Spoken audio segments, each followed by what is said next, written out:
The wind carried dust like it carried stories, soft, slow, and aching for someone to listen.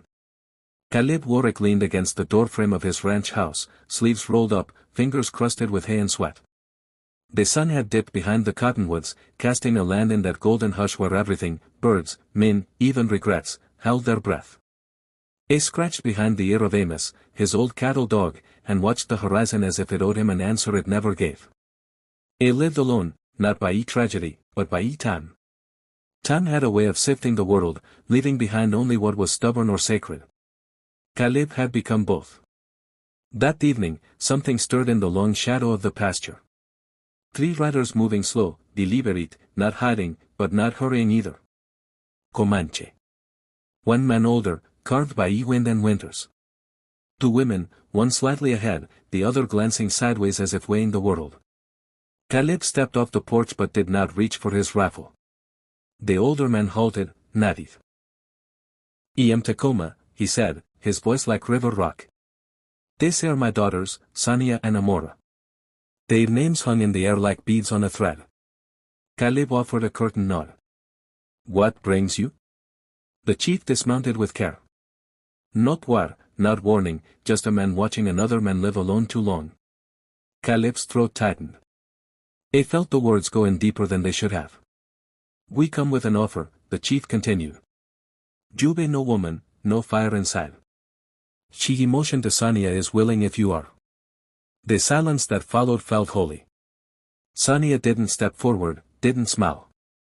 She simply stood, shoulders squared, dark hair braided in a single thick rope, eyes like weathered leather, guarded, deep, and quiet. "I don't need charity," Caleb said low.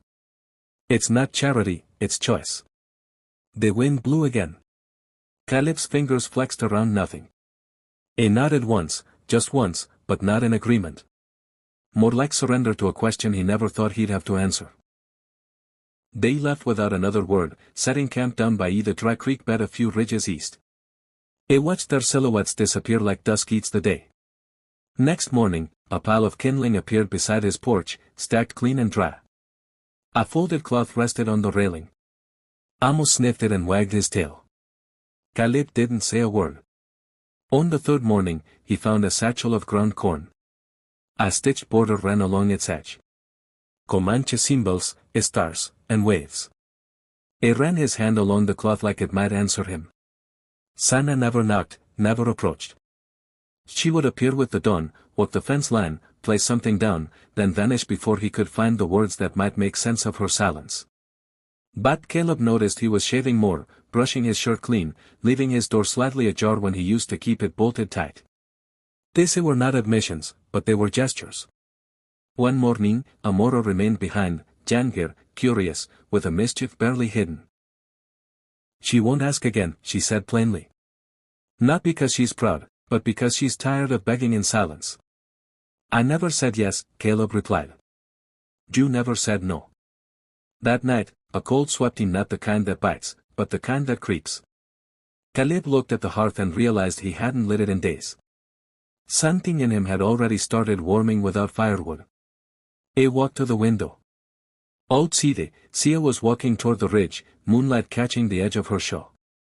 She didn't turn around. The next day, brought 3 wagons from town.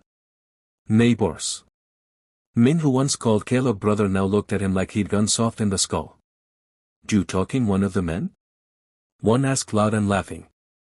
"Were they talking you in?" Another spat. "Didn't they figure you for a Comanche lover?" "Caleb thought you had standards." Caleb said nothing. Used stared them down. They chuckled and rode off. Dust rising behind their backs like cowardice on wheels. Sanya had heard every word. She stood behind the barn. Eyes lowered but face unreadable. That night, she didn't come. The morning after, neither did Amora. The ranch felt colder than it should have. He tried to go about chores, but the water tasted like tin. The sky looked pale. He missed her silence, missed her hands that never touched, but somehow fixed everything she left behind. He walked to their camp. Only Chief Tacoma was there, smoking something sharp. "She will not return unless you bring her back." The chief said, "I said nothing wrong." "You said nothing." Sometimes that's worse. Caleb didn't answer. He turned and walked home alone again. The storm came that night, howling winds, rain slicing sideways. Lightning carved across the fields like ancient scars. Caleb ran out to check the stables. He saw fire, real fire, coming from the Comanche camp. He galloped down, mud flinging up into his teeth. Their tent had collapsed, half burning, half drenched. Sonia was dragging her father from the flames. Amora screamed. Caleb leapt from his horse, pulled a beam off the side, tore through fabric, and found Mia clutching her shawl around her sister. Her hair was soaked, face strewn with smoke, but she wasn't crying. He grabbed her hand. "You shouldn't be alone in a storm like this," he said. She looked at him. "I wasn't alone. You just hadn't arrived yet." He didn't answer. Just wrapped his coat around her shoulders. His fingers lingered.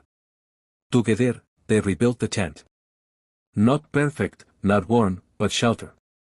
That night, he sat beside her under patched canvas while Chief Tacoma slept. His breath shallow, but steady. Sanya whispered, "They don't want me where you come from. He ain't even sure I want me where I come from." She turned toward him. "Not close. Just turn. You're not a fire someone gives," he said. "You're a fire someone earns." He felt her hand brushes. Not an invitation, but in permission. He didn't kiss her, but he might as well have. The next morning, the sun rose heavy and yellow. Caleb walked back to the ranch, fetched a box. Inside a ring his mother had worn through 2 wars and 1 sorrowful life. He returned to the camp. Chief Tacoma sat up slowly. "I didn't say yes before," Caleb murmured. "Because I didn't understand what I was being offered. I do now." The chief studied him, then not at once. Sanja emerged from the trees, drying her hands. She wore the shawl again, Caleb's old one. The edge was patched with the same stitching as the corn satchel. She approached. No smile, no question. He held out the ring. She didn't take it. Instead, she reached for his hand, guided the ring onto her own finger, and said only one word. Now, they stood in silence. Amos barked once, a single crack of joy in the stillness. That night, she stood on Caleb's porch, watching the moon rise over the far ridge. He came out carrying 2 mugs of boiled coffee. They didn't toast. They didn't speak. They just stood.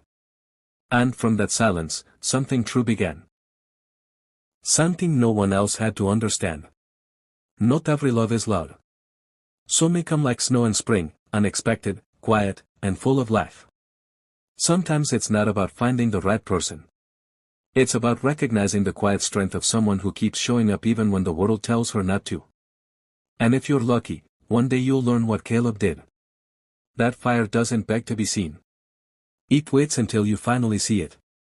If this story warned something quiet in you, share it with someone who still believes in slow love, quiet strength, and second chances. Let us know in the comments. Have you ever met someone who changed your silence into warmth? Subscribe for more Wild West tales that aren't just about guns and grit, but about hearts, open, and healing under the open sky.